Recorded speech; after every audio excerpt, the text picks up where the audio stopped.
Hey, so this is my very next day in my sign language class experience, week 17. Week 17, starting next week is when we start really getting back into learning more about the chapters and more what we need to cover in the book, the 24 ASL in 24 hours.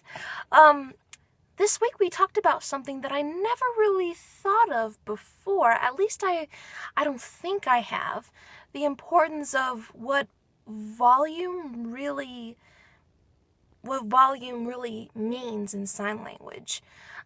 Think about it. When you're yelling, you're loud, you're angry, your facial expressions are exaggerated.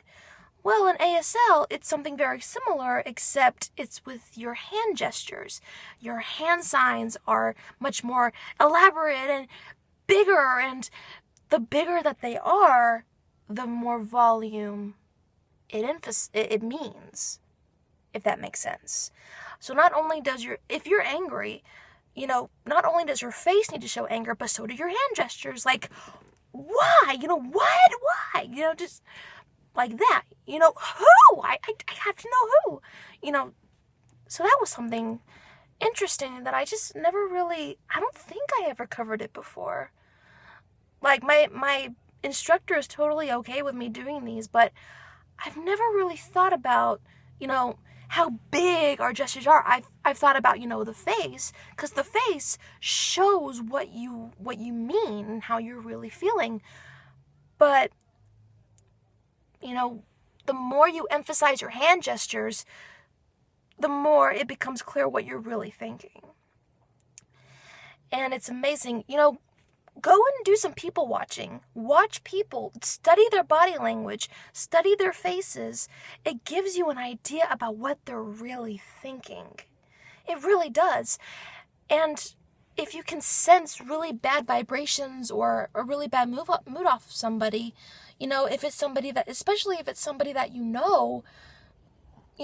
maybe you could help them in some way. If you just look at those factors and really think about what's going on in their heads. What is making this person that's next to you tick? Maybe not for like a complete stranger, unless that stranger is just like breaking down and crying, like, just maybe in that circumstance, because, you never know. But, well, yeah, you never know what they could be going through. So this is going to be a very short one, honestly. I just wanted to make sure I got that across. I'm sorry that I wasn't able to post a video yesterday. Yesterday something came up that I had to take care of. But everything should be back to normal, especially next week, since next week we're finally getting back into the book. I'm very excited about that. Something else I wanted to say. Oh, yes. We had an emotions exercise yesterday, and that's how, we got to this conversation about studying body language. My assignment was to act out anger. Something like that. Something like that. I took theater in high school, and, I minored in it, in college. So my acting skills are a little choppy, they could use a lot of work, but I sort of gave them a basic idea about what anger is, as part of our emotions exercise, because, I murdered your cat. No, this is not the proper facial expression. No, it's I murdered your cat. Something like that, just something negative to show that you're not some crazy person while you're signing. I murdered your cat. That's the example that my teacher uses all the time. All the time. So no, I didn't actually murder an animal. Trust me, I didn't. Promise. I promise. So that was what I wanted to make sure that I got across today. If you guys have any more questions about what I've been learning these past several weeks, feel free to let me know.